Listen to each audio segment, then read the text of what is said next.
Good evening, everyone, and welcome to another episode of MTG Sin Senpai. So tonight I have a couple of draft decks that I'm going to be reviewing and going over. This one was the first one. This one was the second one. I believe I got second place on this particular one, and I had used some of my prize support from that to do this particular draft. So just an FYI, I'm just going to be going off of this one first, and then going off into this one. But I did technically win. That's how I got this particular pack. And then, yeah, going over the deck. This was the deck, so this is the extra cards. Just going over some of the picks. This particular deck was definitely a fun, goofy deck. I enjoyed it. The only person that was able to beat me was someone who had gone aggro. I believe it was red-blue aggro. So it was Izzet aggro, and it was pretty insane. And yeah, but everyone else I was able to pretty much out-tempo. Well, not tempo. It's just I essentially was build a ramp deck and I milled my opponents to death. Whenever you see the cards, you'll see what I mean. But so these were the extra cards.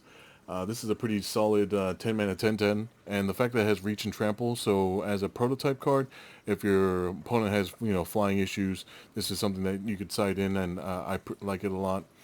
This one's a decent 2 mana 3/1. This is not the greatest pick, but the fact that it has Ward 2 does allow it to kind of get in the way of certain opponents.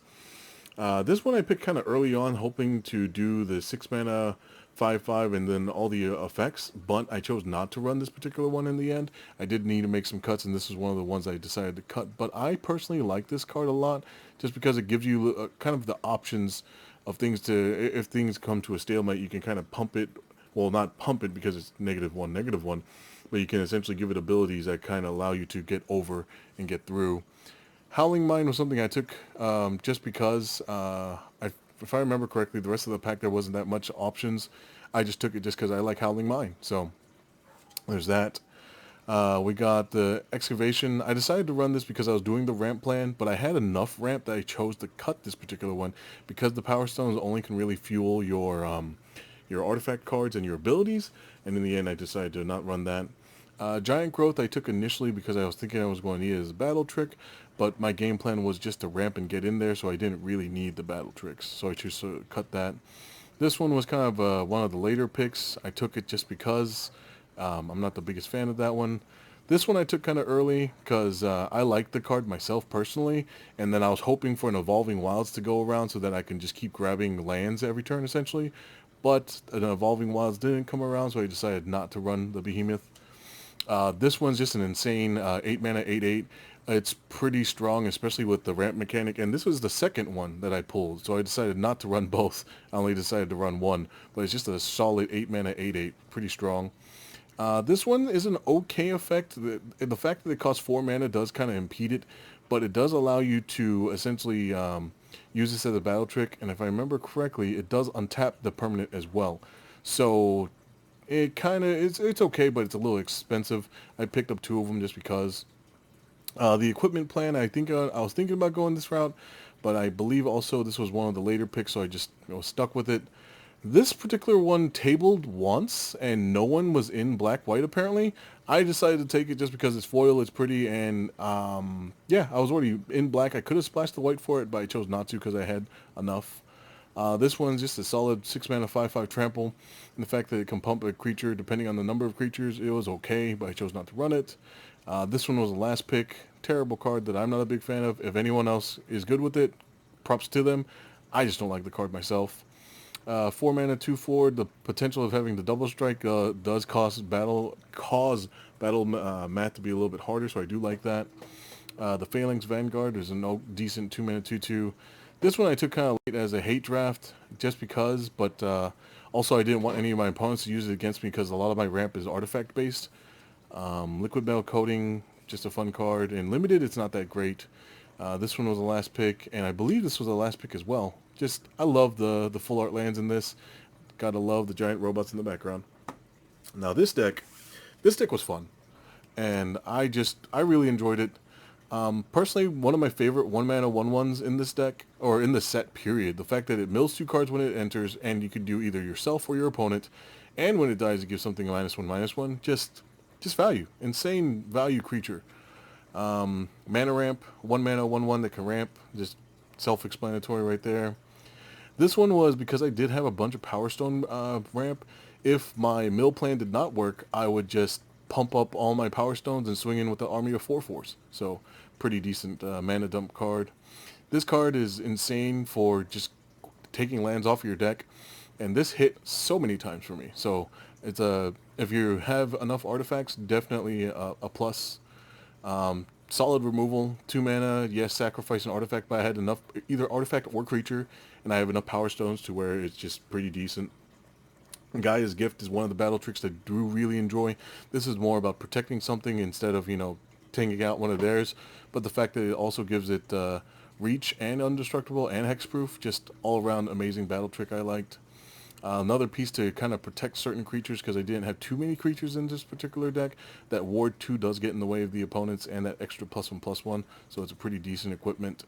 Fight spell, pump and fight, self-explanatory, kind of need removal. This one was more of a protection piece and trying to get there with any of my bigger creatures, because if my mill plan didn't work, I just beat them with big stupid artifacts, and giving them haste the turn that they hit the board does help a lot. 3 mana ramp. I did not run the other assembly workers because I didn't get them, but it's a decent ramp card at turn 3. This one I ran to ramp. 3 mana, 3/2 that makes a Power Stone. So there's that, and I believe, yep, I got 2 of them, so it just helped to accelerate the game plan. This was to, card choice. Looting is a very, just card draw and card advantage is an amazing thing in every aspect of Magic, and so I do really enjoy that particular one. This is funny enough the first time I saw this card, and just the fact that it allows you to sack to number 1 ramp. Yeah, it costs a black and a creature to do so, but it still is ramp, and then you can also sack a creature to make 3/3 artifact zombies. So essentially, after ramping with my creatures, if they're not worth it, I can upgrade them, essentially. So not too bad. Another ramp spell, essentially. It's a 4 mana 2/3 that makes a Power Stone. I believe I had 2. Nope, I only had 1. This was just card draw. Decent, powerful. I really enjoy. Oh, no, I did have 2. So yeah, just more mana ramp. So obviously you're seeing that I'm ramping. And then I did splash a little bit of blue just for this, because that's more ramp and card draw. Just the fact that it allowed you to really cast your big artifact spell, so it definitely helped. This guy is just a solid 5 mana 4/5. I think I've said it before. And then I had the tome as well to kind of activate him at instant speed. So it's a pretty decent card. This was one of my, I think this was pack 1 pick 1. And I already knew I was planning on going something big. And initially it was for, no. Initially I grabbed this for Commander. And then as I opened other packs and certain cards were passed, I decided, you know what, I'm going to go with the mill plan. And that's the reason I went the mill plan. So this particular one got passed to me, and I think it was pick 3, and I already had this, and then I was like, you know what? And then I started going heavy into the green, black, Power Stone, just ramping. And if I got there, 3 activations of this in limited pretty much kills your opponent, more often than not. If not 3, then 4. And yeah, it's pretty gross. And this was pack 2, pick 1. So I had 2 of them. So even if the opponent was able to answer 1, I played a second one, and then just got them with that. So it was ridiculous. 7 mana 4/6. I usually cast this actually for the 7 mana, so it was just a pretty decent creature. And that second 8 mana 8/8, the Su-Chi Cave Guard. So yeah, just overall fun deck. And even whenever my opponent did have the answer for this, I was able to activate a Keening Stone right with that mana right away. So yeah, it was just gross. And majority of the opponents could not keep up, because the set seems like kind of a slower limited set, except for the people that get lucky and get the hyper aggro builds, which is not the most common. But overall, this deck was a lot of fun. Like, I milled out 2 of my 3 opponents. Every one of them got milled out at least once. The only person, like I said, that beat me in 2-0 was my opponent that had gone the hyper aggro. So props to him for getting that deck going. It was not an easy deck to pull off, I know that. And then this was the draft that we did right after that, so going to the picks, decent 3 mana 3/3. This one's an amazing 2 mana 1/1 that allows you to essentially pump your team for just playing artifacts. I didn't have enough artifacts to justify the splashing for white, so I decided to make that cut. An okay 1 mana 1/2, especially with the sacrifice mechanic that's in this particular set. It's pretty predominant. There's enough things, hell, even Evolving Wilds, Mishra's Bauble, a handful of things allowing you to do it for free, makes this a pretty decent 3/2 for 1 mana most of the time. We got ourselves a Rust Goliath, so once again, just a solid pick for if you needed to side it in against green creature, or not green, but against flying creatures. This one I believe was more of a last around the last pick. It's not the best 5 mana 5/3, but the fact that it has Unearth allows you to kind of swing in with it again. This one initially I was thinking of going the artifact plan, but I made the cut because I just didn't have enough artifacts to fuel to do the improvise. But it's a pretty decent commander staple, so I have that going for me. This one's a great sideboard card, especially because both artifacts and enchantment, or artifacts specifically, are pretty predominant. There's some enchantments, and then there's a couple of flying creatures of issue, so pretty powerful sideboard card. This particular card I like a lot just because it's at instant speed. You can make either a couple dudes or you can pump the team and go in for a finisher. So the fact that it has that option to give you one or the other, it's pretty decent.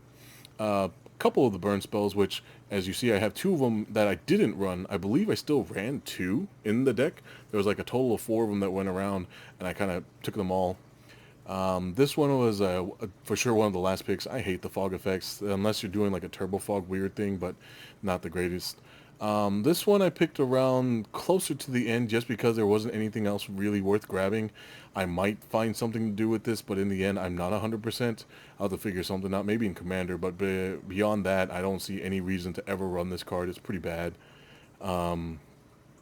This one's a decent self-mill getting an artifact. It's probably one of the least powerful, I think, myself personally, but it's okay. Once again, the fog effect was, I believe, the last pick. I love my threaten effects, and the fact that this one also ramps you, I decided to grab it, but I did not go that route in the end, especially if you have something that can sack the creature or the artifact after you've grabbed it. It's insane. Liquid Metal Coating, once again, just a decent card.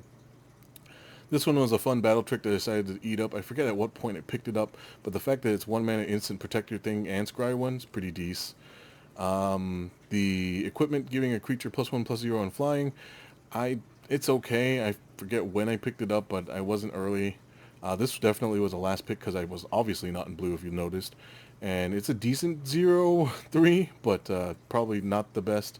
The Unearth equipment, again, not a big fan of it myself, unless you had that really going for you. I think I was possibly going white, and that's why I kind of grabbed a few of the white removal or protection spells, but I decided to make all those cut in the end. The deck itself, yeah, I went red-green aggro-ish, kinda, I think. So first off, Mishra's Bauble, just a decent 0 mana draw card, and it also fuels your sacrifice effects and things of that nature, and your equipment, or no, artifacts entering the battlefield effect. So it's just an amazing, powerful card. It was already powerful in Modern and all that as well, but in this particular limited format, it's just an amazing card. Mana ramp, pretty self-explanatory. This card I really like, the fact that you're able to either get mana that you need, or depending on if you have it in the late game, you could just have one of your things fight your opponent's things. So pretty decent 1 mana sorcery. 2 mana ramp that, yes, whenever it leaves the battlefield, which is key, because even if it gets bounced, it still makes you sack that Power Stone. But the fact that it's a 2 mana 2/2 that ramps and has menace, it's actually a pretty decent creature. I do like this card a lot. This Dwarven Forge Chanter. It's a pretty decent 2 mana 1/3, and the fact that it has that prowess is it is beneficial for the creature itself. Pretty decent creature for 2 mana. A Levitating Statue, I like this card a lot. Initially, I wasn't a big fan at first, but the fact that it you can, even without any +1/+1s on it, you can make it a 1/1 flying artifact creature until end of... Oh no, it already has flying, so the artifact itself has flying. The ability doesn't give it flying, just the fact that it just has flying. It's pretty decent, and the more spells you play, the bigger it gets. It helps you to kind of get in there, so I like that card a lot. Decent 2 mana, 4 damage to a creature, and exiles it, so exiling being very prevalent in the fact that there's a bunch of Unearth and a bunch of things that recur, so pretty powerful card. I like this particular card myself. Initially, I did not highly evaluate it, but after it got used against me with the your enchanted creature cannot block mechanic, it actually got in the way of a lot of my games. So if you put this on one of your creatures, it makes it a +2/+2. If you put it on your opponent's creature, they don't get that +2/+2, and they just can't block. So it's pretty fun red enchantment that has modal effects. Decent battle trick, giving your creature first strike and trample and +2/+0. That's why I ran that particular one. One of the 3-mana 3/3s that I kept, because I still needed creatures, even though I didn't have too many artifacts to fuel it. It just helped.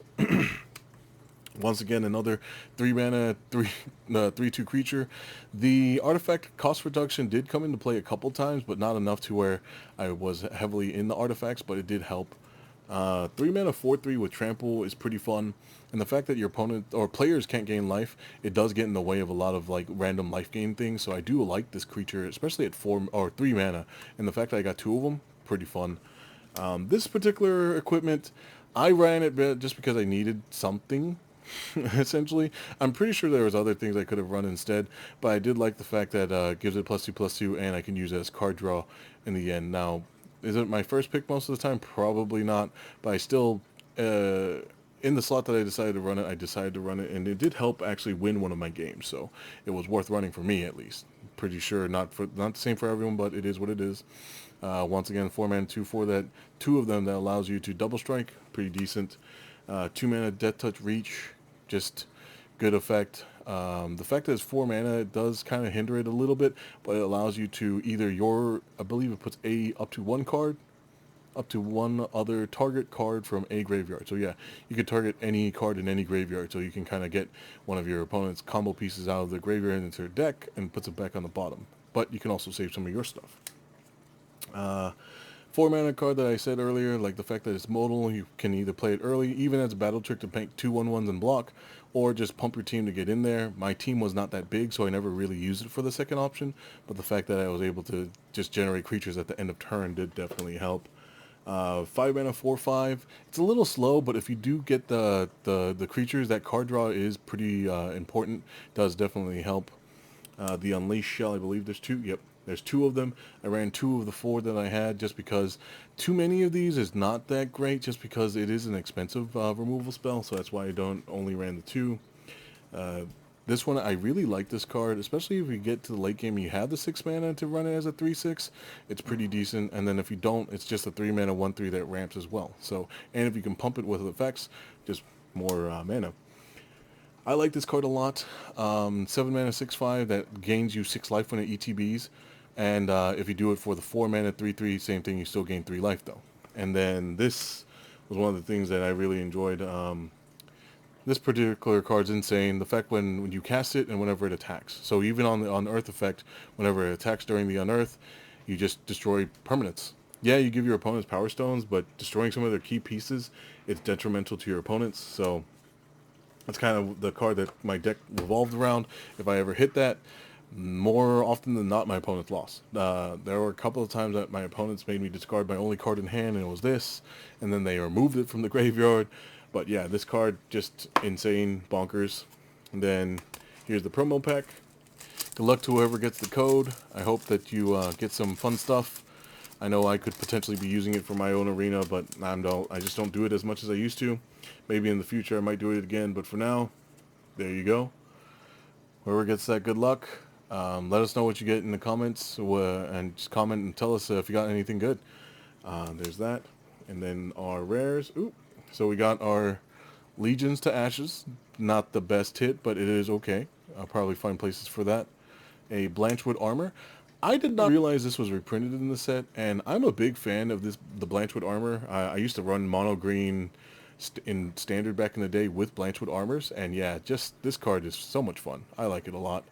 And we got a Hostile Takeover. So, meh card from New Capenna, but there it is.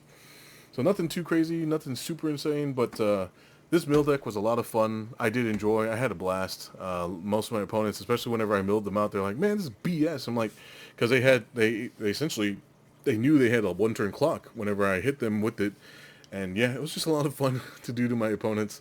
I don't typically mill too often, but whenever I can in limited, I do my best to make it a point, and man, was it a lot of fun. But thank you again, everyone, for sticking around, watching another video about drafting. I do plan on getting some more drafts in the near future. For anyone that hasn't seen them yet, go look at the Dominaria Remastered spoilers.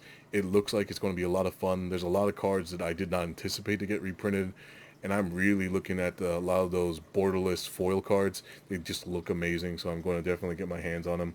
I mean, if I remember correctly, Mystic Remora is getting a reprint, so for the people that didn't get it in the secret lair, get it in the remastered set, because it's now it's probably going to be the cheapest way that you're going to get it.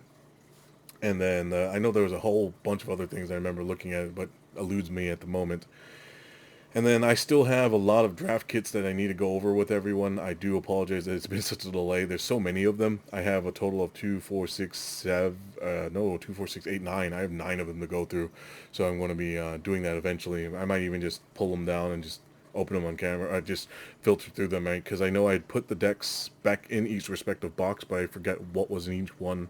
I probably have my rares and mythics still all strewn throughout them just because I forgot. But those videos will be coming soon. But once again, thank you everyone for sticking around. It is appreciated. Do take the time to like, share, comment, subscribe, and never forget, Senpai didn't notice. Good night.